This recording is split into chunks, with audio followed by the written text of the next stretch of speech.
kita udah masuk di Facebook, Mas Dikin. Silakan pilih Got It. Oke. Siap, Mas. Ya, oke. Selamat malam. Assalamualaikum warahmatullahi wabarakatuh, teman-teman semuanya. Kita jumpa lagi di agenda SM Talks pada malam hari ini di Facebook SMID Solution. Dan seperti biasa, di setiap hari Rabu malam, kalau yang dulu biasanya setiap Selasa malam ya, kita mengagendakan atau ada acara live testimoni dengan member yang ikut mentoring dan alhamdulillah sudah merdeka.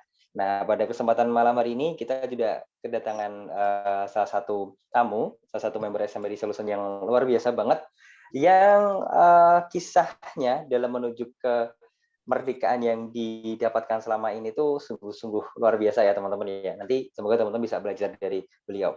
Langsung saja kita panggil beliau pada malam hari ini. Selamat malam. Assalamualaikum warahmatullahi wabarakatuh, Mas Dikin. Waalaikumsalam warahmatullahi wabarakatuh. Oke deh, sip, keren. Gimana kabarnya Mas Dikin? Alhamdulillah, seperti yang Mas lihat, seperti yang teman-teman lihat. Oke, alhamdulillah. Seger, terus cerah, kayaknya auranya beda lah ya, daripada suaranya juga kelihatan beda daripada ketika kita diskusi pertama dulu ya Mas Dikin ya. Kayak orang frustasi, kayak orang putus asa gitu ya, dulunya ya. Tapi sekarang kan penuh dengan energi, penuh dengan semangat. Oke, monggo silakan perkenalan dulu terlebih dahulu Mas Dikin. Ya, nama saya Dikin, asal Batu Ampar, Kuburaya. Sekarang saya tinggal di Kayung Utara, di Teluk Melano, Simpang Hilir, Kalimantan Barat. Itu Kalimantan Barat, Mas ya? Iya, Mas. Saya Melayu. Melayu. Saya itu tahunya Mas Dikin itu dari Sulawesi loh, Mas. Bukan, Mas. Tapi ketika kita diskusi logatnya kok kayak logat Melayu. Tapi bener nggak sih dari Sulawesi ke Kayong Utara tuh ikutnya Kalimantan Barat ya? Iya, Kayung Utara. Kalimantan Barat. Oke. Kalimantan Barat. Oke deh. Kesibukan setiap harinya apa Mas Dikin? Saya kebetulan dagang juga ngelola usaha kawan, usaha teman. Di jasa pencucian motor, mobil. Oke. Berarti cukup sibuk juga ya sebenarnya ya, Mas Dikin ya. Dan sekarang udah dilakuin semua ya? Iya, Mas. Sekarang udah jalan semuanya ya? Lancar aja ya? Produktif ya? Alhamdulillah. Oke deh. Oke Mas Dikin, nanti sambil kita ngobrol-ngobrol, nanti kita sambil jawab pertanyaan dari teman-teman yang udah masuk ya. Jadi kalau teman-teman ada yang mau ditanyakan, silakan ketikkan di kolom komentar, nanti langsung saya bacakan, biar Mas Dikin nanti juga bisa langsung jawab apa yang ditanyakan oleh teman-teman semuanya. Oke, kita masuk ke poinnya Mas Dikin. Ya, siap. Resep sehat apa yang paling sering Mas Dikin konsumsi? Wah, kita belum masuk ke sakitnya, tapi langsung tanya solusi yang sering dilakukan Mas Dikin. Apa itu Mas? Jahe, cengkeh, tumbar, madu. Wes, mantap ya. Biasanya saya konsumsi siang, Mas. Kalau itu jahe pandan madu. Kalau siang jahe tumbar cengkeh madu, kalau malam jahe pandan madu biasanya. Iya. Oke. Sampai sekarang masih jalan. Sampai sekarang masih rutin ya, alhamdulillah lah ya. Karena enak juga, seger di badan Mas ya. Iya Mas, jadi hobi Mas. Jadi hobi ya. Bangun pagi tuh biasanya seger banget ya memang Mas Dikinnya jadinya ya. Iya. Oke, nah itu unik teman-teman. Kenapa saya baru mulai diskusi langsung tanya apa resep yang sering dikonsumsi Mas Dikin? Karena ketika mentoring kemarin Mas Dikin menyampaikan bahwa dari tenaga kesehatan atau ya lebih tepatnya dokter lah ya yang sering tempat Mas Dikin periksa itu nggak boleh untuk konsumsi jahe ya Mas ya? Katanya ya? Nggak boleh sama sekali. Kan saya nggak boleh sama sekali. Iya, sama sekali Mas. Kalau untuk jahe memang nggak ada nyali sama sekali Mas untuk jahe Mas, nggak ada sama sekali. Itu tuh nggak berani ya? Itu tuh nggak berani karena Mas Dikin dikasih tahu sama tenaga kesehatan seperti itu, atau karena Mas Dikin memang dulu pernah nyoba kemudian ada efek yang terasa ketika konsumsi jahe pada saat itu? Waktu itu saya ceritanya panjang ini Mas. Dulu waktu kan saya pertama kali mengalami MAH itu tahun 2013 Mas. 2013. Iya. Terus? tahun 2013 saya pertama itu udah mulai agak terasa di perut gimana ya kan, sering kembung, sering mual. Pokoknya banyak sensasi lah Mas di perut. Jadi setelah itu saya sering konsumsi jahe, saya makan jahe, makan yang pokoknya yang hangat-hangat gitu Mas. Jadi di perut itu terasa kalau subuh-subuh terasa kembung gitu Mas. Kembungnya setelah itu saya nggak berani lagi konsumsi jahe Mas. Oke. Jadi sejak 2013 berarti. Iya. Oke. Saya udah menderita emah Mas. 13. Oke. Berarti 2013 mah, kemudian coba konsumsi jahe tapi paginya ternyata merasakan kembung gitu ya Mas Diki. Akhirnya nggak berani. Nah, ketika di mentoring, ternyata resep sehat yang harus dikonsumsi itu adalah jahe apa tuh yang difikirkan Mas Diki? Pasti ada, aduh gimana nih atau gimana Mas? Pokoknya memang kalau waktu pertama saya disuruh konsumsi jahe, saya lihat dari resep sehat yang ada di buku, itu kan kangkung sama toge, kangkung toge. Iya. Semuanya pokoknya berlawanan lah, perasaan itu berlawanan dengan penyakit saya Mas. Yang dulunya maksudnya berlawanan, itu yang ditakutin gitu ya, yang nggak berani dimakan gitu? Takutin itu, terutama jahe Mas. Memang nggak berani. Nggak berani. Terus? Ya waktu pertama coba, pokoknya keringatan Mas, keringatan pertama coba. Ini kayaknya mana ini kamu enggak ya kan? Tapi setelah saya pikir, kan di buku saya baca, pokoknya pola pikir yang perlu kita apakan ya Mas kan? Saya pikir ya udahlah, saya coba aja lah dulu, percayakan sama Mas Alvin lah semuanya, ya kan? Dosa dong nanti Mas kalau percaya sama saya dong ya. Percaya sama Gusti Allah ya. Oke. Terus. Mas Alvin lebih paham kan dengan apa yang beliau rekomendasikan ke saya bilang gitu ya kan. Setelah saya coba, nggak ada sensasi Mas, nggak ada sensasi sama sekali, nggak ada Mas. Nggak ada ya? Itu pertama kali nyoba ya? Iya, pertama kali nyoba, nggak ada sensasi Mas. Yang saya rasa enak, saya rasa mudah untuk konsumsinya, malah itu yang ada sensasi Mas. Kayak apa contohnya? Yes. Kayak habis itu. Hari pertama itu agak lumayan terasa perih di perut Mas. Terus hari ketiga itu udah kayak mau pingsan saya Mas. Dari perut sampai ke bahu Mas. Minta ampun lu. Pokoknya waktu subuh itu kayak mau pingsan Mas. Oke. Nah itu waktu itu kayaknya Mas Dikin WA saya ya? Iya Mas, iya. Terus saya jawab gimana Mas? Saya lupa tuh jawabnya tuh. Waktu itu saya WA Mas kalau nggak salah udah hari ke-7 Mas. Ketiga, hari kelima masih saya tahan, hari ke-7 baru saya WA Mas. Nggak kuat ya kan, nggak kuat. Saya pikir ada solusi lain yang bisa Mas terapkan ke saya ya kan.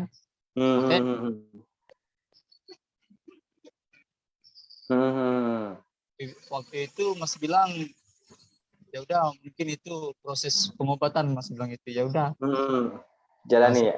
Iya, saya dengar Mas bilang proses pengobatan, ya saya jalani aja. Dan sekarang masih konsumsi juga air nabisnya? Alhamdulillah masih Mas. Aman kan ya? Udahan Mas ya. Aman ya. Kalau nggak salah udah, kan saya belinya online itu Mas. Kalau nggak salah udah 4 kotak Mas, udah 3,5 kilo. Udah 3,5 kilo ya. Oke deh. Nah ini kita belajar satu hal yang unik ya di awal diskusi ini ya teman-teman ya. Apa itu? Kadang kan banyak banget teman-teman tuh yang menyampaikan bahwa herbal atau resep-resep yang saya sampaikan ke teman-teman itu kan kontradiktif ya Mas Diki ya, bertolak belakang dengan yang teman-teman yakini.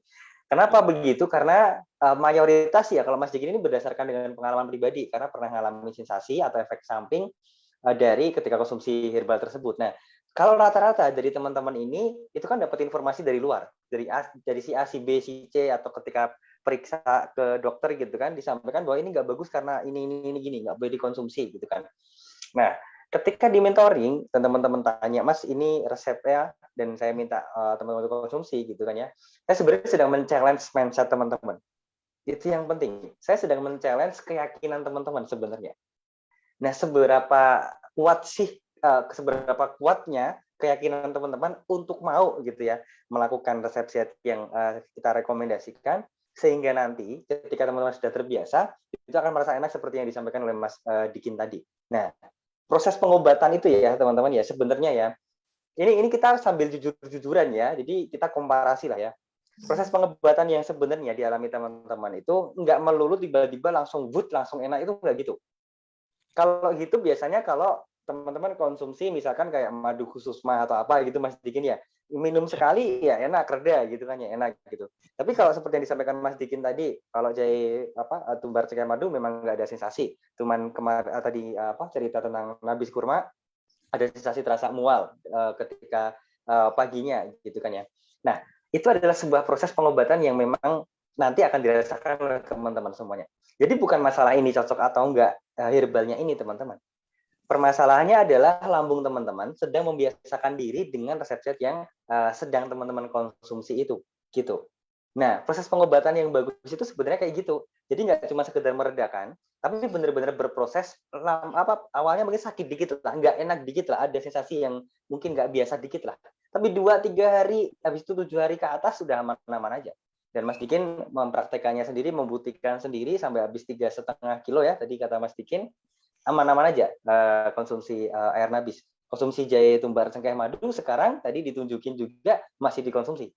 Artinya apa teman-teman? Ya monggo, semua ada di tangan teman-teman, semua pilihan teman-teman. Ya, kalau mau mengikuti ya monggo. Kalau memang merasa aduh nggak cocok nih dan mindsetnya masih seperti itu terus, kayaknya teman-teman nggak akan pernah menemukan herbal yang cocok buat diri teman-teman. Kenapa? Karena kalau yang cocok itu mungkin menurut teman-teman ya langsung meredakan pada saat itu juga. Tapi ternyata besoknya sakitnya kambuh lagi, datang lagi sensasinya kan ya nggak benar-benar sembuh dong kalau kayak gitu ya. Itu ya sama aja kayak obat dong ya sifatnya ya Mas Dikin ya. Iya. Gitu ya teman-teman, semoga bisa dipahami ya. Jadi di indikasi di resep yang saya share ke teman-teman udah ada catatannya kan di situ, efek sampingnya seperti apa, mungkin ada sensasi apa, terutama jahe pandan madu ya. Jadi nggak apa-apa, itu sedang proses pengobatan. Nikmati aja. 3-4 hari memang kayak gitu, tapi setelah itu Anda akan menikmatinya. Dan terasa enak banget. Lama-lama akan ketagihan gitu ya Mas Diki ya. Kalau nggak konsumsi, ada yang kurang gitu kan ya. Kayak orang rokok lah ya nantinya ya. Kalau nggak rokok kan nggak enak. Kalau nggak minum itu nanti nggak enak juga. Gitu. Oke, kita masuk ke ranah sakit yang dialami oleh Mas Dikin. Sakitnya sejak 2013. Mas Dikin kemarin menyampaikan pernah sampai 4 tahun ya kalau nggak salah ya. Makan apa tuh Mas? Yang digoreng, kok digoreng apa tuh? Direbus. Ya direbus apa tuh? Wader ya? Apa ya? Mas, ikan teri. Oh iya, ikan teri. Ikan teri direbus. Iya. Kok bisa Mas 4 tahun makan ikan teri direbus? Kenapa Mas? Saya waktu ini cerita ya Mas ya dari awal Mas ya. Saya 13 mulai ngalami mulai ada terasa di perut nggak enak. Oke. Sekian bulan itu waktu itu saya sering ke Mas ke klinik, kan waktu itu saya kerjanya di kebun Mas, kerja di perkebunan sawit, saya kerja di situ. Jadi saya kalau nggak salah itu hampir 3 kali dalam sebulan itu suntik Mas. Suntik? Iya, disuntik. Katanya kalau saya tanya ini suntik buat apa, katanya suntik khusus lambung. 3 kali sebulan? Dalam sebulan Mas, iya Mas, 3 kali, 2 kali dalam sebulan itu suntik khusus untuk lambung katanya Mas. Oke. Terus? Untuk lambung disuntik neurobion. Pokoknya kalau neurobion itu sebulan sekali Mas. Jadi suntik lambungnya sebulan 2 kali atau 3 kali. Jadi dari tahun 2013 awal sampai bulan 11 2013 itu masih saya rutinian Mas. Terus selang sekian dari bulan 11, waktu pertama masuk bulan 11 mau anjak ke bulan 12 ya kan, akhir itu saya ada penyakit lain Mas. Oke. Iya. saya terkena penyakit lain yaitu TB mas. Saya pernah kena TB mas. Oh, TB ya. Jadi alhamdulillah 2017 kemarin udah bersih. Itu jadi selama saya menderita TB, jadi lambung saya kan terus tuh mas, terus terasa ya kan, terus terasa. Jadi saya nggak terlalu peduli dengan lambung saya, jadi lebih dominan ke TB ya mas. Ke TB. Waktu itu saya sempat keluar darah sih mas. Oke. Keluar darah, jadi waktu dari situlah saya jahe gak berani, pokoknya Oke. ada panas atau pedas saya nggak berani mas. Ya dari sampai tahun 2017 saya masih TB mas ya, masih TB. Terus saya timbul paniknya dari situ mas. Timbul panik selama saya dari 2013 sampai 2017 udah mulai agak-agak panik, mulai agak panik ya kan, kayak kemarin yang saya kemas, yang waktu saya lihat mau hujan atau lihat hari gelap itu saya mas langsung nggak berani. Pokoknya kalau udah menjelang malam saya sekeluarga itu mas numpang ke tempat saudara, tempatnya bibi, tempat paman numpang ya mas. Oke. Ya. Sampai segitunya ya mas ya? Itu, iya, mas. Sorry, itu kan panik kemudian takut. Nah, ketika kondisi seperti itu, apa sebenarnya yang difikirkan Mas Dikin? Yang saya pikirkan takut kenapa-napa, nggak ada yang nolong mas. Itu aja terus mas. Sesat, pingsan, nggak ada yang nolong mas. Itu aja ya perasaan saya. Makanya saya bilang sama mas, kalau saya mau kemana-mana, kalau di suatu tempat itu nggak ada saya dengar klinik atau puskesmas, saya nggak. Karena dalam pikiran saya cuma ada infus sama oksigen mas. Padahal alhamdulillah selama sekian tahun saya belum pernah, ya kalau bisa sih sampai kapan pun jangan lah ya mas ya. Tapi kalau infus sih berapa kali kena infus ya mas. Oksigen sih alhamdulillah belum. Padahal belum pernah terjadi mas. Oke, belum pernah terjadi ya. Oke. Ketika mas tadi berpikir bahwa kalau pergi kemanapun itu harus ada ya kayak pusat kesehatan di situ dan sudah ada sedia infus sama oksigen. Artinya yang dipikirkan Mas Dikin pada saat itu adalah ketakutan kalau tiba-tiba sesak napas, kemudian pingsan atau apapun itu. Nah, sudah ada pertolongannya di sana gitu kan ya? Iya gitu mas. Oke. Berarti sensasi yang paling parah dadanya benar-benar pernah sesak juga dong? Saya pernah, cuman kemarin saya pernah cerita mas, saya pernah sampai lompat-lompat cari napas mas. Oke.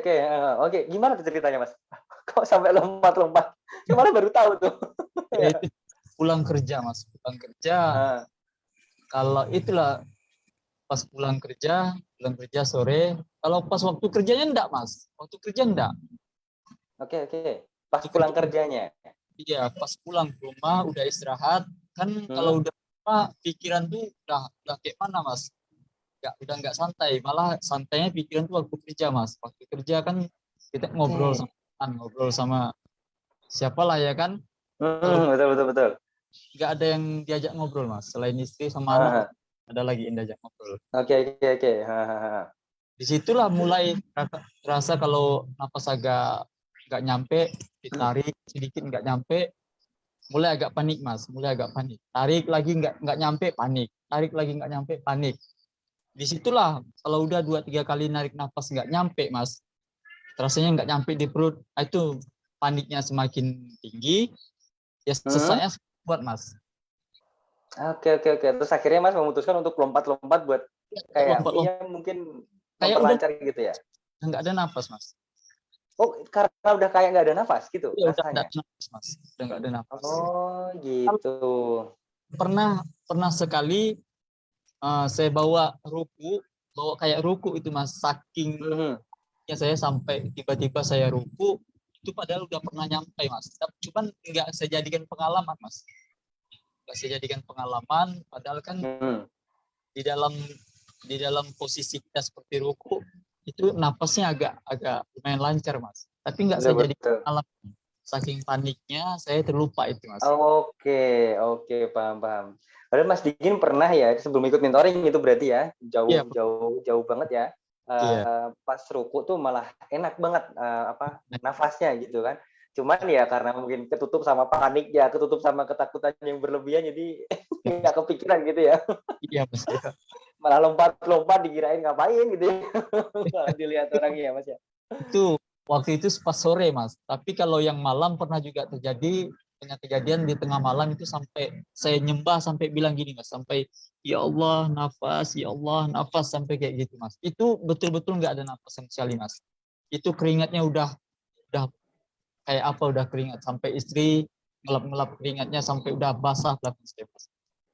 Itu 2 kali Oke, Mas. oke, Yang oke. 2 kali saya lompat-lompat, 2 kali sampai nyembah saya cari nafas Mas. Hmm.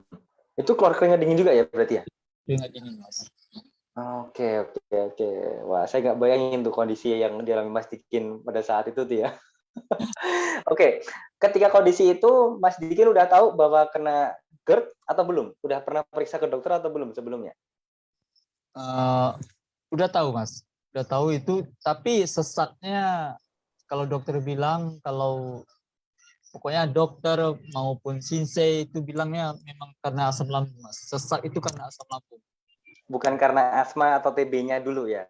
Bukan Bukan, ya? bukan. Oke, oke, oke. Jadi, sorry, ketika kondisi itu Mas Dikin kepikiran nggak bahwa ini karena TB-nya itu? Enggak Mas. Enggak Enggak, pernah karena udah kepikiran. beres ya TB-nya ya, memang sebenarnya ya. Sesaknya itu enggak seperti sesak orang-orang pada umumnya Mas. Enggak Hmm. seperti sesak orang yang dialami orang asma, orang Oke, TB. oke. Saya kalau naik nafas itu kayaknya nggak nyampe di perut Mas, nggak nyampe di. Hmm. Kalau saya Hmm. padahal kalau saya narik nafas santai gini nggak ada apa-apa Mas, nyampe Mas. Hmm. Hmm. Cuman Hmm. ini kayaknya nggak terima, harus harus nyampe ke perut rasanya kayak gitu Mas. Baru puas, baru saya merasa betul-betul narik nafas itu kalau udah nyampe di perut. Tapi kalau saya cuma nariknya napasnya itu kayaknya kan cuma di paru-paru Mas. Hmm. Paru-paru itu terasa cukup Mas, cukup. Nafas saya cukup gitu. Tapi Hmm. Hmm. nggak nyampe di perut Mas. Hmm. Kalau saya naik nafas santai itu bisa Mas. Makanya saya pikir ini kayaknya bukan karena TB saya atau apa efek dari TB saya dulu. Kayaknya ini memang betul. Karena beda rasanya ya yang Mas bikin apa amati itu ya. Oke, oke, oke, oke. Kalau lari nggak ngos-ngosan Mas. Oke, oke, oke, oke, oke. Oke deh. Ini ada yang komen nih Mas Dikin nih, Mbak Hudin. Cerita Mas Dikin sama yang saya rasakan selama 4 tahun sampai sekarang, Mas, 90% sama. Nah, kalau pengen merdeka, tirulah caranya Mas Dikin nih, Mbak Hudin, nama Facebooknya. Oke, nah sejak kapan Mas Dikin divonis dokter bahwa Mas Dikin kena panic attack sama psikosomatis, Mas? Kalau untuk diagnosa psikosomatis saya nggak pernah ke dokter saya Mas. Oh, nggak pernah ke dokter malahan? Nggak pernah ke dokter. Terus mendiagnosa diri sendiri berarti? Saya pernah kayak gini Mas. Kan saya setiap ada gejala, saya sering searching di Google. Oh ya, ya. Terus? Buka di YouTube Mas. Itulah sampai akhirnya ketemu akunnya Mas, ketemu YouTube-nya Mas, ketemu Facebook-nya Mas. Kan gara-gara saya searching di Facebook, searching di Google. Waktu itu pertama kali ketemu YouTube-nya Mas, kalau nggak salah saya buka itu audio afirmasi Mas. Kan kemarin saya pernah cerita sama Mas. Oh, audio afirmasi berarti ketika zamannya masih pakai Telegram dulu ya? Nah ya. Enggak Mas, belum Oh lama. enggak? Iya belum lama, sekitar 6 bulan yang lalu lah. Oke, oke, oke, oke. Terus? Setelah itulah saya buka, kalau kita buka tentang asam lambung atau tentang kan muncul semua Mas. dari berbagai solusi dari berbagai kalangan kan muncul semua Mas. Ya disitulah saya pertama sekali lihat Mas itu pas kalau nggak salah saya waktu Mas nggak salah pakai helm Ya, hitam ya. Mas pertama kali. Ah. Cuman saya nggak terlalu saya hiraukan Mas. Saya terlalu hiraukan karena saya pikir kan aduh ini terlalu banyak ini solusi-solusi untuk lampu. Di YouTube aja udah terlalu banyak ya, Mas ya. Banyak. Aduh. Oke, oke, oke. Ya. Oke, sebelum dilanjut Mas Dikin. Artinya Mas Dikin tuh mendiagnosa dirinya psikosomatis itu bukan karena didiagnosa dokter, tapi karena melihat gejala-gejalanya kemudian disinkronisasi dengan info yang ada di Google. Gitu Iya, ya? iya. Oke deh. Berarti jadi tahu ya, wah aku ternyata kena psikosomatis ya gitu ya. Terus pernah sekali itu sama di diagnosa sama perawat Mas, bukan Oh, dokter, sama bukan. perawat. Iya, Oke, sama bilang, karena bilang waktu itu gimana? pernah lemas banget Mas kan. Saya pernah cerita waktu itu saya 3 bulan nggak bisa bergerak Mas. Oh iya. Kan saya nggak bisa gerak sama sekali Mas. Nggak bisa gerak. Kalau kaki, tangan itu sampai kayak gini Mas. Sampai kayak gini bentuknya Mas. Nih, sampai kayak gini. Oke. Saya Kayak diapa-apain. stroke gitu dong. Iya kayak stroke Mas. Terus? Ini kayak stroke ya Mas ya. Soalnya nggak bisa diapa-apakan Mas. Sampai saya jalan aja sepoyongan. Jalan nggak imbang Mas. Tangannya nggak bisa diluruskan. Kalau digenggam bisa. Tapi kalau diluruskan nggak bisa. Nggak bisa sama sekali diluruskan Mas. Salah. Oke. Berjalan 3 bulan Mas. 3 bulan. Sebelum mentoring, kalau nggak salah saya sempat 2 kali Mas. Setelah mentoring, alhamdulillah. Sampai sekarang nggak ada lagi. Alhamdulillah. Oh, baru ketika pas kondisi seperti itu periksa ke perawat, perawatnya bilang tadi bahwa ini gejala psikosomatis gitu ya. Soalnya saya pernah mau disuntik mau pingsan, terus saya dirawat itu pertama pas dirawat kalau nggak salah saya 3 hari Mas, 3 hari 3 malam saya dirawat. Gara-gara disuntik saya langsung pucat Mas, pokoknya saya itu udah kayak mayat hidup Mas. Sampai teman-teman yang jenguk saya pun udah nggak berani lihat saya pokoknya kayak mayat hidup ya. Oke. Setelah itu dirawat di infus selama 3 hari 3 malam. Setelah itu keluar seminggu, selang seminggu itu masuk lagi Mas. Masuk kedua saya mau disuntik. Selang seminggu masuk lagi ke rumah sakit lagi. Iya. Oke. Lagi Mas. Terus suntik udah disuruh rebahan, mau disuntik, saya lihat suntik, aduh ini kayaknya pingsan lagi sayanya. Saya udah itu Mas, kayaknya pingsan lagi saya kan. Saya bilang udahlah nggak jadi, saya bilang tuh nggak jadi, jangan disuntik lah, saya bilang mau dirawat di rumah aja. Itu dia bilang kayaknya Mas ini psikosomatis katanya, soalnya kalau kayak gini terus obat apapun nggak bakalan bisa nyembuhkan. Saya bilang gitu. Oke, tambah panik dong kalau perawat bilang gitu. Oke, terus. Pun nggak bakalan bisa nyembuhkan selain diri sendiri, dia bilang kayak gitu Mas. Perawat Mas. Soalnya lagi pula di Kayung Utara nggak ada Mas dokter spesialis, nggak ada Mas. Oh gitu ya, memang belum ada dokter yang spesialis gitu ya? Kecuali di pusat Mas, di Pontianak baru ada. Oke deh. Waduh, ceritanya jadi malah horor dikit ya teman-temannya.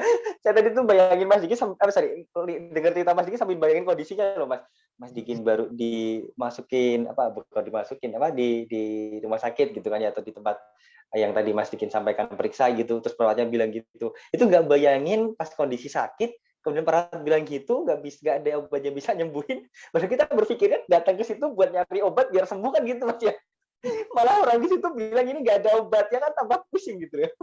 Iya. Malam itu saya nggak berani pulang ke rumah Mas, saya nginep di tempat kawan, bawa anak istri, udah saya bilang bang aja, nginep tempat kawan aja. Ntar kalau pulang ke rumah saya kenapa, siapa yang bawa, siapa yang nolongin. Itu Mas pikiran. Oke, gitu.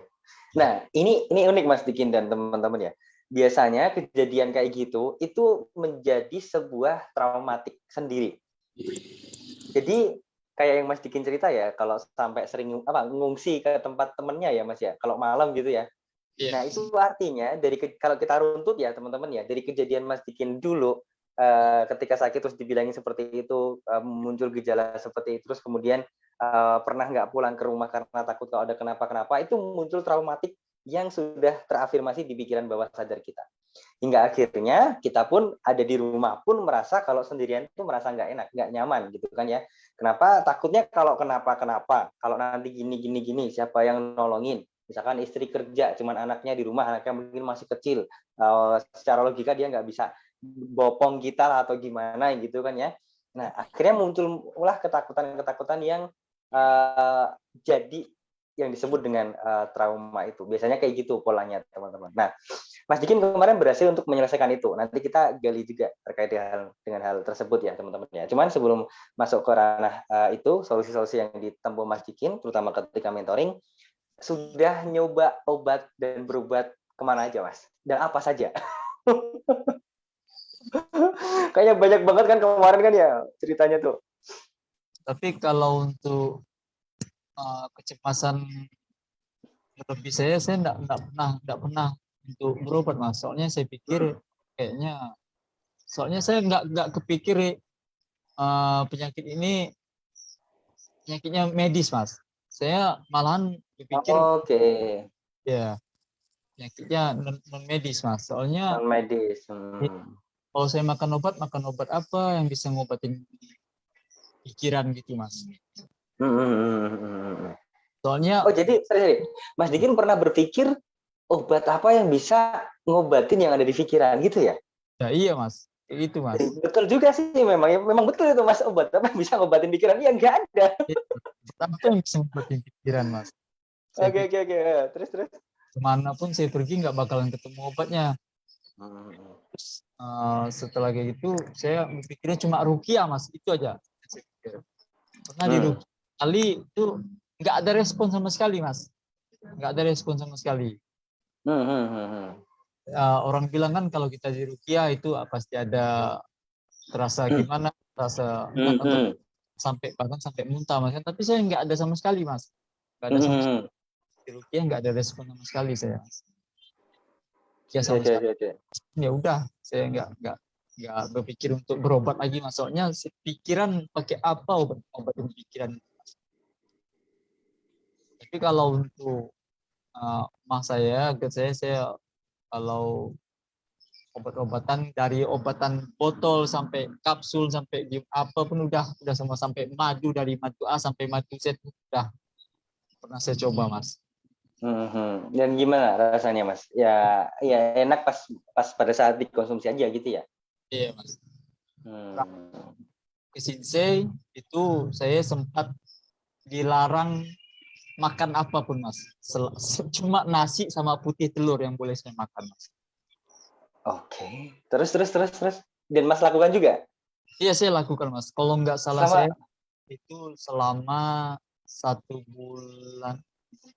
Iya selama 1 bulan Mas. Saya lakukan itu selama sebulan itu kan timbangan saya, BB saya kan, berat badan saya kan ini Mas 45 kilo. Waktu itu kalau nggak salah sih tinggal 42 kilo Mas selama itu Mas. Selama 1 bulan 3 kilo saya turun berkurang Mas. ya. Wah itu cara diet yang paling bagus tuh bagi teman-teman yang obesitas. Tiru cara Mas Dikin tuh. Mungkin makan nasi tambah putih telur selama 1 bulan ya. Asli. Sampai ditulis Mas. Yang boleh saya makan kalau pisang ini. Kalau sayuran ini. Kalau buah buah ini.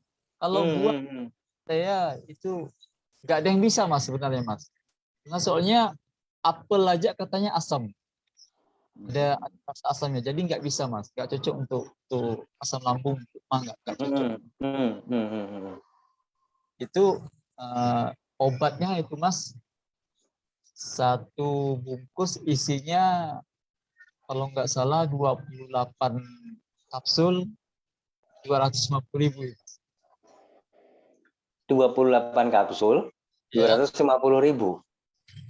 satu hari pakainya 3 kali, Mas. Dua. 7 hari habis dong. 10 hari, 9 hari habis dong. Iya, habis, Mas. Berarti 200. sebulan 2 kali itu ya. Iya, Mas. Oke. Dan gimana hasilnya, Mas? Kalau pertama konsumsi itu alhamdulillah sempat bikin saya tenang, Mas ya. Jujur sempat bikin saya tenang karena begitu saya makan memang langsung agak enak, Mas. Agak enakan. Apa sempat juga plong waktu itu, Mas. Setelah kalau nggak salah saya nembus obatnya 4 kali, Mas. 4 kali, itu yang ketiga itu udah mulai terasa, Mas. Kalau saya makan pagi kan makannya sebelum makan nasi, Mas. Kan Oh, oke, iya.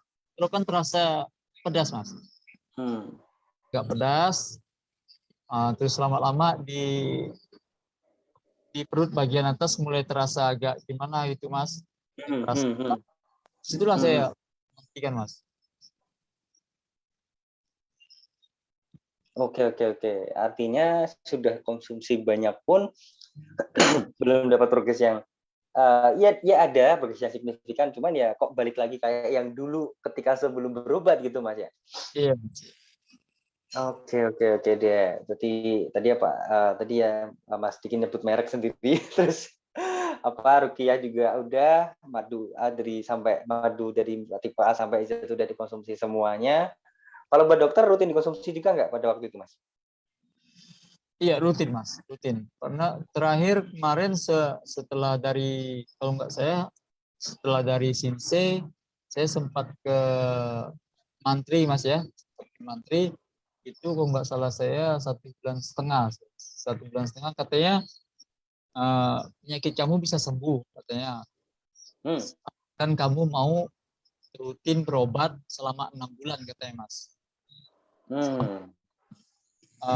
Saya selama itu dikasih, kalau nggak salah saya selama berobat saya dikasih obat itu 3 jenis, terus dikasih suntikan sekali, Mas.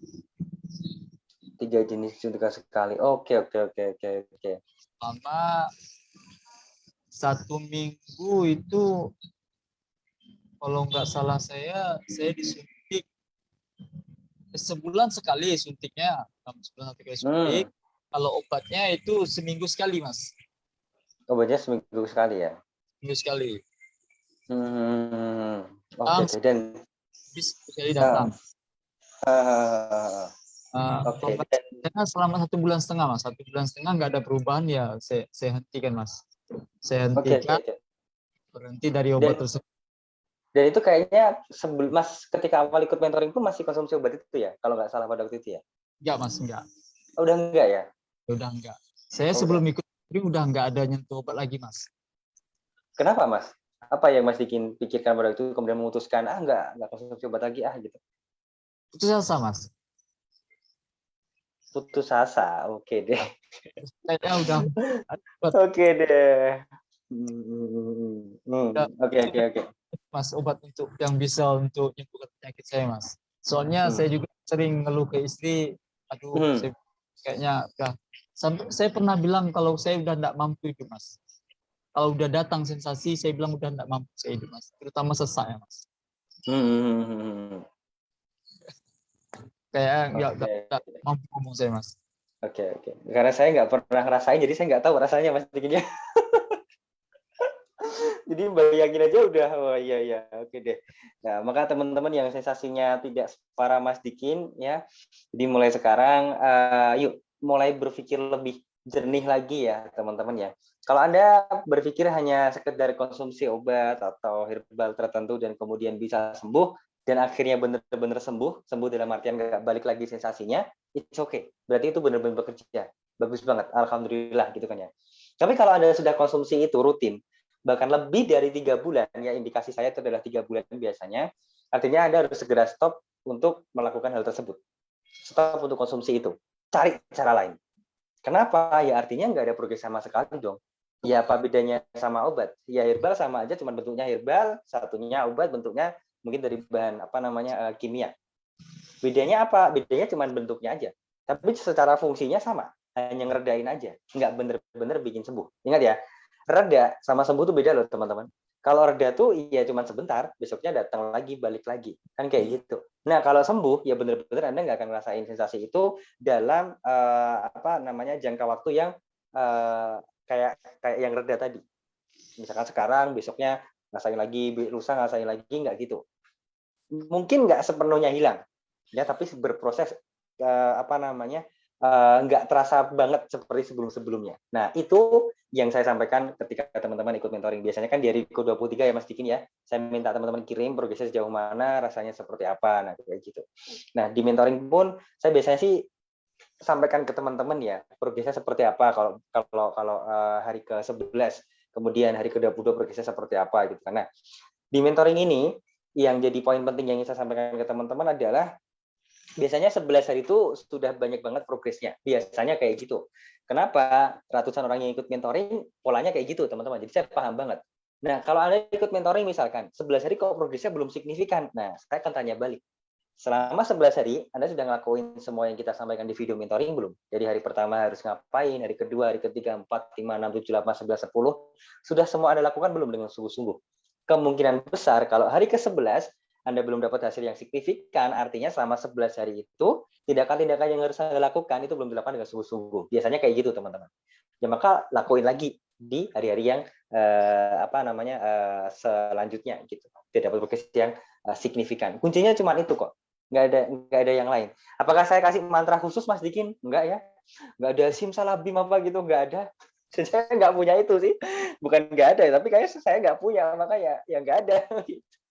Oke, kita masuk ke ranah bagaimana proses Mas Dikin mencapai kemerdekaan yang didapatkan selama ini.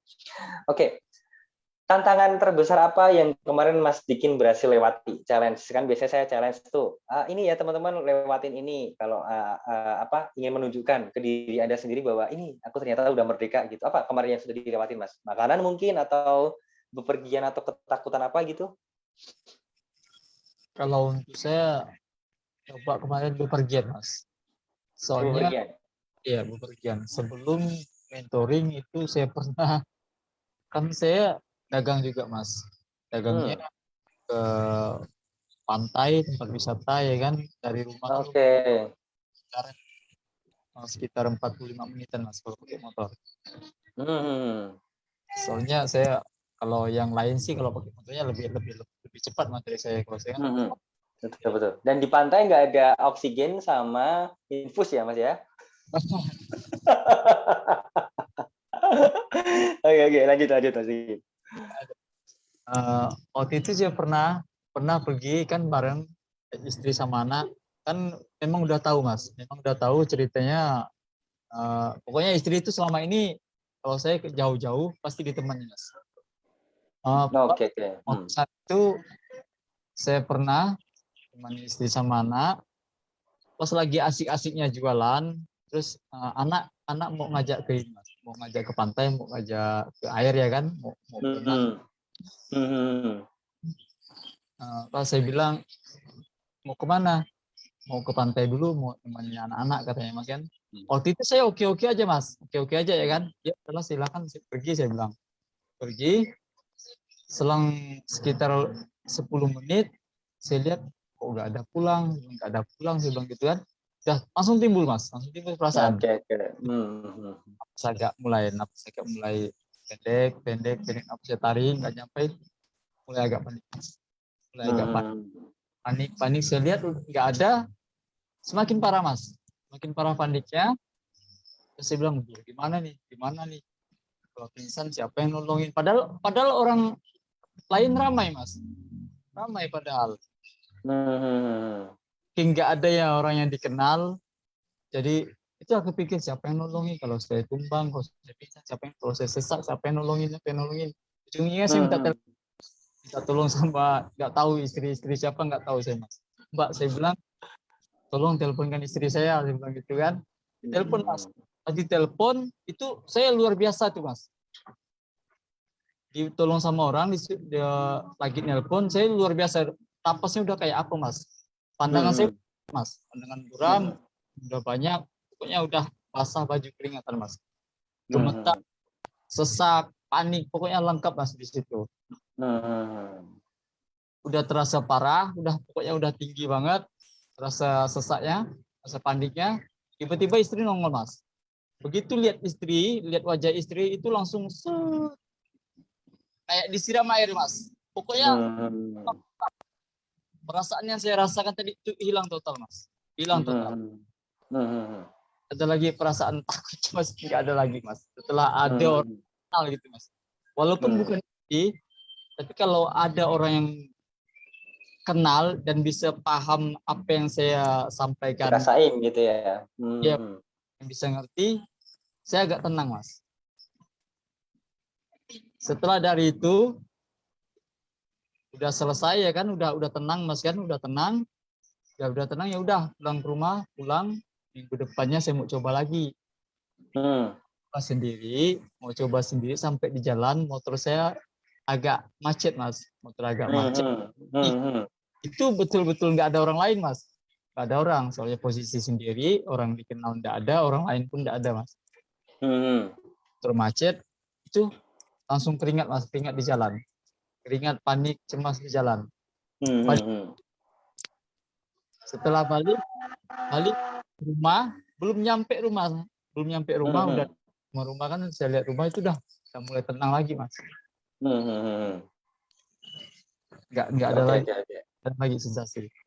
Nggak ada lagi. Dan sekarang kalau ditantang lagi berani Mas bikin? Ya alhamdulillah minggu kemarin udah Mas. Oh, minggu kemarin udah beres ya, lancar ya. Alhamdulillah ya. Iya. Sip. Sensasi Mas. Aman-aman aja ya. Aman-aman aja alhamdulillah. Menurut Mas Dikin, kejadian seperti itu tuh permasalahannya sebenarnya apa sih Mas? Yang Mas Dikin rasakan tuh kan itu kan efek ya, itu kan hasil dari tindakan atau dari sesuatu gitu ya. Nah, menurut Mas Dikin, apa sesuatu itu Mas? Kalau menurut saya Mas, perasaan itu mutlak dari kesalahan berpikir Mas. Oke. Soalnya kalau saya nggak ingat tentang apa yang saya pernah rasakan, nggak ingat apa yang pernah saya alami, terus nggak kepikir untuk narik nafas panjang, itu nggak ada apa-apa. Tapi kalau aman malahan ya. Untuk narik nafas panjang, sekali aja kepikiran nafas panjang, itu pasti timbul Mas, pasti timbul paniknya, pasti timbul paniknya. Iya.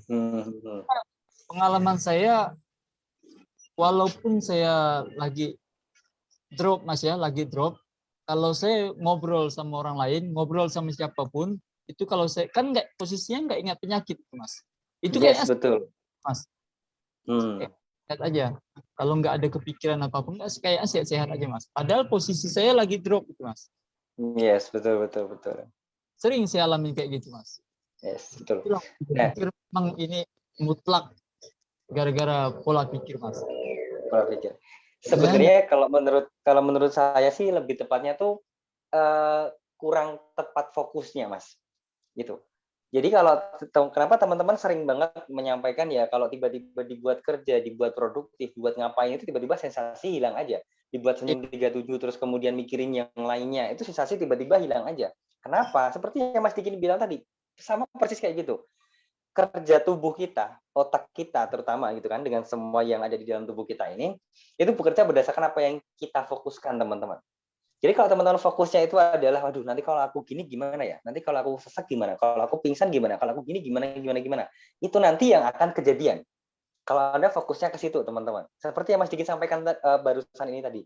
Nah kalau Anda fokusnya beda, Mas Dikin ngedrop ngomong sama temennya, fokusnya tuh bukan ke ngedrop tiba-tiba nanti, aduh kalau ngedrop sakit nanti sesak napas lagi gimana, enggak gitu.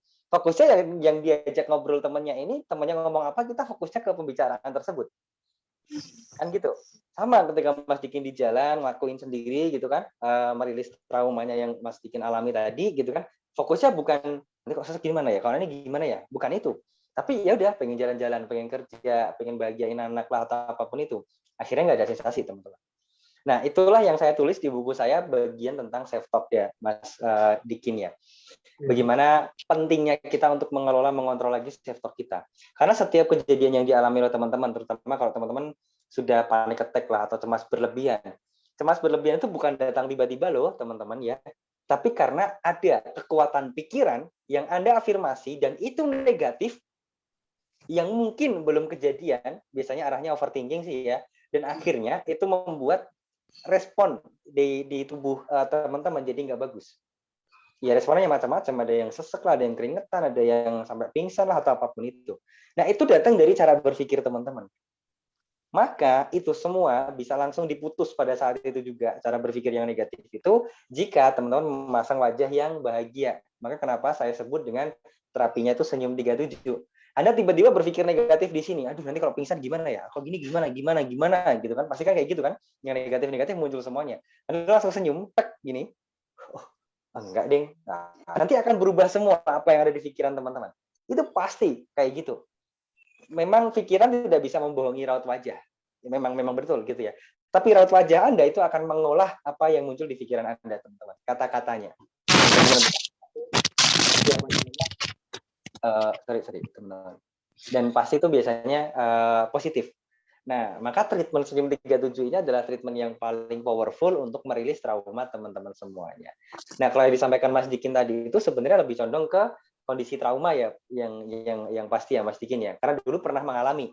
Nah, trauma itu kan ada dua macam ya teman-teman ya, yang bisa kita rilis ya. Trauma yang pertama adalah trauma yang karena kejadian, seperti yang Mas Dikin sampaikan tadi, tiba-tiba sesak atau apapun itu. Nah, itu bisa dirilis dengan kita mengulangi kejadian yang sama pada saat ini. Gitu. Misalkan pergi jauh, terus kemudian tiba-tiba sesak, ya kita pergi jauh lagi. Gitu kan, bener sesek nggak nih? Nah ternyata enggak, berarti traumanya udah beres. Itu yang pertama. Kemudian trauma yang kedua itu ada di masa lalu biasanya. Masa lalu yang itu berkaitan dengan feeling atau perasaan kita ya, perasaan pernah disakitin, sampai trauma kepada cowok misalkan karena pernah disakitin cowok atau pernah lihat perilaku ayahnya yang kasar ke ibunya atau apapun itu sehingga nggak mau lah sama cowok. Nah itu beda treatmentnya. Tapi saya juga sudah siapkan programnya teman-teman terkait dengan hal tersebut. Insya Allah juga akan bisa beres kok dengan yang trauma-trauma yang semacam itu. Ada berbagai macam solusi dan banyak solusi sebenarnya. Nah, tinggal bagaimana kita mengolah fokus atau self talk kita aja, teman-teman. Gitu. Oke. Menutup diskusi kita pada malam hari ini, Mas Dikin, kemarin Mas Dikin menyampaikan satu poin penting yang paling Mas Dikin suka dari YouTube SMID Solution dari apa yang saya sampaikan adalah tentang aslameter atau asam lambung meter. Nah, menurut Mas Dikin seberapa pentingnya sih Mas kita tahu asam lambung meter itu? Menurut saya penting banget Mas, penting banget. Kenapa? Itu kan kalau nggak salah yang bikin Mas Dikin, aku makan ini nggak apa-apa kok gitu ya. Iya. Akhirnya berani gitu loh ya. Iya betul Mas. Jauh sebelum ikut mentoring, saya tuh kalau untuk kampung, kalau nggak salah saya udah pernah coba Mas, udah pernah coba itu nggak ada sensasi sebenarnya Mas, nggak ada sensasi, cuma nyali saya aja yang nggak ada Mas. Oke. terus sensasi. Tapi ada makanan-makanan yang betul-betul septok saya udah betul-betul tepat untuk saya makan Mas, karena tadi kan mau YouTube-nya Mas kan, temu Facebook-nya Mas kan memang dia aslameter itu. Jadi saya pahami betul-betul aslameter. Saya pikir memang selama ini saya kalau mau nyentuh makanan pasti saya kepikiran itu, aduh ini kayaknya kambuh ini kalau makan ini. Makan ini kayak kambuh ini, makan ini kayaknya kambuh ini. Pokoknya pikiran kayak gitu terus Mas. Kalau saya lihat aslameter yang Mas terapkan, saya pikir oh iya, karena selama ini saya kalau mau makan pasti kepikiran kamu. Udah takut duluan sebelum makan gitu ya? Iya Mas. Sebelum makan udah takut duluan. Jadi begitu takut makanan masuk ke mulut itu langsung ada sensasi Mas. Oke. Mas, karena udah kepikiran dulu. Oh ini kambuh ini. Jadi beneran ada sensasi Mas. Jadi kalau untuk sekarang kalau mau makan apa-apa ya saya bilang. Ini kalau nggak ada saya pikirkan apa-apa pasti mulus-mulus aja nih masuknya. Udah saya makan aja Mas. Aman ya? Ya aman, alhamdulillah. Nah, oke. Berarti sekarang makan pedes, sambal, terus apa? Makan-makan yang dipantang aman-aman aja ya, Mas ya? Udah Ya beres ya? alhamdulillah. Berarti Semalahan kapan tuh? kalau untuk jahenya kan saya hobi itu Mas. Jahe Ah, diulek kasih teri itu kan saya hobi Mas. Sampai sekarang udah 1 bulan lebih selama dari pertama mentoring sampai sekarang saya makan ah. kayak gitu Mas. Padahal Gak ada. dulu takut banget sama jahe karena Iya, pernah. iya, Sekarang mah dimakan sama sambal iya. teri. Sama Iya. teri ya? Dikasih Iya. lombok nggak, Mas? Kalau lomboknya enggak Mas. Saya hobinya kalau jahe campur lombok itu bisa-bisa kuping kita keluar Ah, asap. oke oke. Berarti jahe sama teri gitu ya? Jahe sama Terus teri apa ya? Mas. Diulek gitu? Iya diulek Mas. Pagi sore kan. Dibuat lauk? Iya dibuat lauk itu Mas. Itu lalap Mas. Gimana saya gimana, Mas? Baru tahu saya tuh. Coba aja lah Mas kalau mau. Oke oke, boleh nanti saya minta istri buatin lah. Diulek, jahe diulek sama teri ya? Oke oke. Ulek, So, gimana ulek, rasanya ya? kasih garam ya kasih teri, nggak perlu kasih Hmm. penyedap nggak perlu. Mas. Soalnya ikan teri kan udah ada rasa tersendiri. Udah asin ya? Ya udah Hmm. agak gimana juga ya kan rasanya. Hmm. Tapi kadang kalau istri dikasih masako sedikit Mas. Hmm. Sedikit ya pokoknya jadi sambal jahe lah kalau kami bilangnya di sini sambal jahe. Kan kalau orang Melayu Oke, bilang sambal jahe. iya, Oke oke lihat oke. bilangnya sambal Oke sambal oke oke oke oke. Nah, oke, perlu dicoba tuh, jadi penasaran tuh. Jahe sama teri diulek rasanya gimana ya? agak Oke, agak nanti kita coba. Hmm. agak terasa aneh. Kayaknya berarti sedikit nggak terasa enak ya. Oke oke, nanti dicoba tuh. Selain enak juga buat obat juga tuh malahnya jadinya ya. Ya, iya. Bilang, kan. Oke deh, sip. Hmm. Oke deh, sip. Keren banget apa yang disampaikan Mas Dicin, apa namanya, kisahnya ya teman-teman. Dan ini ada juga nih, ada yang menyampaikan nih, Mbak Daniel Gracia Tandi Lililing. Bener banget Mas, kalau kita sibuk kerja atau cerita sama teman kita tidak merasa sakit, tapi kalau sendiri, wah, pikiran juga bekerja ke arah yang negatif ya, betul. Ya. Seperti yang Mas Dikin sampaikan tadi ya, kayak gitu ya. Nah, oke. Menurut Mas Dikin, poin penting dari program mentoring yang Mas Dikin ikuti, yang benar-benar menurut Mas Dikin tuh kayak, wah ini banget nih, itu apa Mas? Yang kena banget lah ibarat kata tuh. Pas bagian apa Mas? Mungkin harus merilis shifting break-nya atau apa gitu kan? Kalau untuk di pola pikir Mas ya, untuk kecemasan saya itu memang di untuk betulkan pola pikir lah Mas. Kalau untuk di resepsi Hmm. itu kalau menurut saya nggak terlalu signifikan Mas.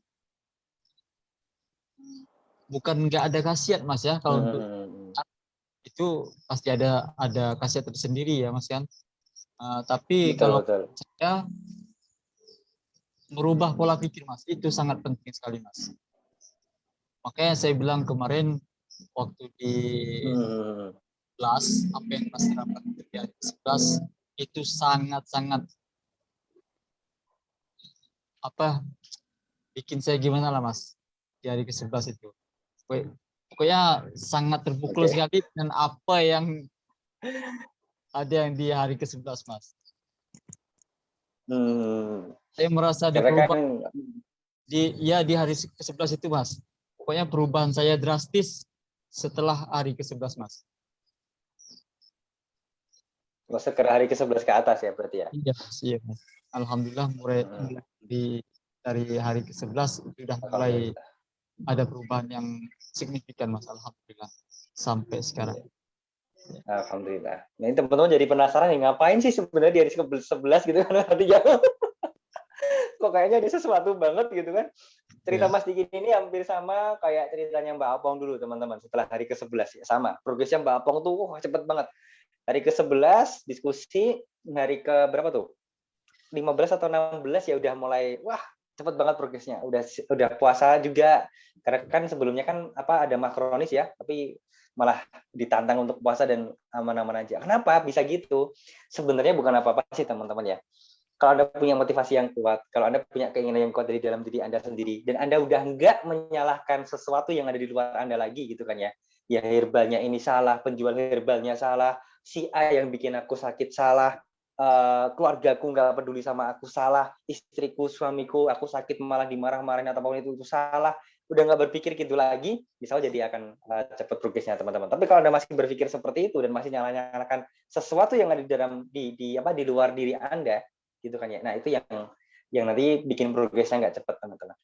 Gitu. Maka oke. Terakhir nih, Mas Diki nih. Tadi bilang terakhir, belum terakhir ya. Ini terakhir juga nih sebenarnya. Karena seru banget ya teman-teman. Ini 2 jam pun sebenarnya nggak akan selesai sebenarnya. Tapi kan harus kita batasinya. Mas Dikin juga harus istirahat juga. Terakhir nih, Mas Dikin. Apa yang membuat Mas Dikin merasa bahwa ketika dapat progres yang signifikan seperti Mas Dikin rasakan sekarang, itu sebenarnya Gusti Allah tuh benar-benar sayang banget loh sama Mas Dikin gitu. Gimana Mas? Kalau menurut Mas Dikin. Gimana Mas? Bisa diulangi? Jadi setelah mentoring ini gitu kan, semua progres yang Mas Dikin harapkan selama ini, kesembuhan, bisa produktif lagi dengan aman gitu kan ya. Itu kan sebenarnya sebagai sebuah bentuk rasa sayang Gusti Allah ke Mas Dikin gitu kan ya, dengan apa yang Mas Dikin dulu dapatkan, dengan Mas Dikin mau memperbaiki diri dan sekarang dapat hasil yang berbeda juga gitu kan. Kalau Mas Dikin gimana terkait dengan hal tersebut? Perannya Gusti Allah itu seperti apa di situ, Mas? Ya, nggak bisa saya ungkapkan Mas kalau untuk itu Mas. Oke. Ya, nggak bisa Mas. Nggak bisa diungkapin. Karena nggak bisa diungkapin ya. Diungkapin Mas. Ya, karena teman-teman ya, banyak banget sih yang menyampaikan kayak gitu. Tadi sore, hari ini ya, sore sama siang tadi kan ada jadwal diskusi juga, member yang mentoring 30 hari juga udah selesai, alhamdulillah. Beliau menyampaikan sampai ada yang nangis-nangis tadi, Mas, saya sampai kaget, ngapain nangis, Mbak, gitu kan. Saya nggak nyangka aja, Mas, karena ya progresnya udah keren banget, luar biasa banget, sampai orang rumah aja kaget. Kok kamu udah cepet banget sih sembuhnya, ngapain aja, kan sakitnya kayaknya hampir 7 bulan atau 10 bulan gitu kan ya, parah banget gitu kan. Terus progresnya udah luar biasa banget, keren banget. Dan beliau sih menyampaikan kalau rasa-rasanya tuh bener, kalau Gustavo tuh sayang banget sama dia gitu. Katanya kayak gitu, Mas Dikin. Kenapa kayak gitu, Mbak? Saya tuh jadi sholat tuh jadi tambah enak, Mas. Jadi nikmat banget rasanya. Ya mungkin dulu sebelum dan pas sakit pun bolong-bolong, sekarang tuh kayak ninggalin 5 waktu tuh nggak bisa gitu. Alhamdulillah. Bahkan ketika ninggalin yang sunnah kayak misalkan duha sholat hajat itu nggak bisa, Mas, kayak ada yang kurang gitu. Ya alhamdulillah. Kemarin harusnya hari Senin puasa, nggak puasa karena ya kelupaan sahur, rasanya gimana gitu, Mas. Enak banget. Jadi ya kadang-kadang testimoni yang kayak gitu tuh bikin saya takjub juga sih sebenarnya, Mas Dikin dan teman-teman juga ya. Kenapa? Ya nggak nyangka aja teman-teman udah bisa dapat progres sedemikian rupa gitu kan ya. Kalau versi saya sih, sudut pandang saya sih sebenarnya itu kayak Gusti Allah tuh sedang mencurahkan begitu banyak kasih sayang ke kita loh sebenarnya gitu. Nah mungkin kita baru kerasa pada saat itu gitu. Dan dulunya mungkin nggak kerasa. Karena dulunya sibuk nyalahin orang lain gitu kan. Sibuk nyalahin Gusti Allah juga kan ya, Mas Dikin ya dulunya. Aduh sakit gimana ya Allah. Aduh gimana ya Allah, kayak gitu kan ya. Pas sakit Gusti Allah dipanggil gitu kan. Itu disalah-salahin. Ini ada lagi Mas. Kalau cerita untuk ibadah yang sunatnya, saya saking sayangnya sama terutama hajat Mas ya, terutama sholat hajat. Kan di situ saya permintaannya banyak banget tuh Mas. Terutama untuk kesembuhan ya. Saking sayang tinggalin sholat hajat, kadang-kadang mata udah ngantuk kayak apa, pasti saya laksanakan Mas. Sering saya saking ngantuknya saya sering tidur dalam sujud Mas. Oke. Sering ketiduran dalam nikmatnya ya. Iya, sering dalam sujud saya Mas. Oke. Tapi itu masih masih napas kan ya, Mas ya? Jadi nggak nahan napas terus sambil tidur gitu ya. Repot dong nanti. Alhamdulillah, Bang Mas luar biasa apa yang Mas terapkan kalau untuk amin. Ya, untuk menghadirkan keajaiban, alhamdulillah. Luar biasa Mas. Ya, saya harap teman-teman yang belum ikut mentoring, yang belum punya buku, ya saya doakan mudah-mudahan Amin, amin. cepat-cepat beli bukunya. Ya kalau udah terbeli buku, ya cepat-cepatlah ikut mentoring supaya kita bisa sama-sama merdeka. Karena sebenarnya merdeka kan nggak sesulit yang teman-teman bayangkan gitu ya. Kalau mungkin ada yang pesimis, emang bener 30 hari bisa. Lah ini Mas Dikin bisa. Nah, kenapa teman-teman malah nggak bisa ya, nggak tahu. Ya karena message-nya belum tepat aja kan, gitu aja ya Mas Dikin ya. Kalau message-nya udah tepat Mas, semuanya jadi mudah ya Mas Dikin ya. Iya, Mas. Oke, siap. Terima kasih banyak atas waktunya ya Mas Dikin ya, dan teman-teman semuanya. Semoga apa yang kita sampaikan bisa bermanfaat buat teman-teman semuanya dan menambah motivasi semangat bagi teman-teman untuk bisa segera merdeka juga ya, sama seperti Mas Dikin maupun teman-teman yang udah merdeka yang sekarang udah lebih produktif dari sebelum-sebelumnya.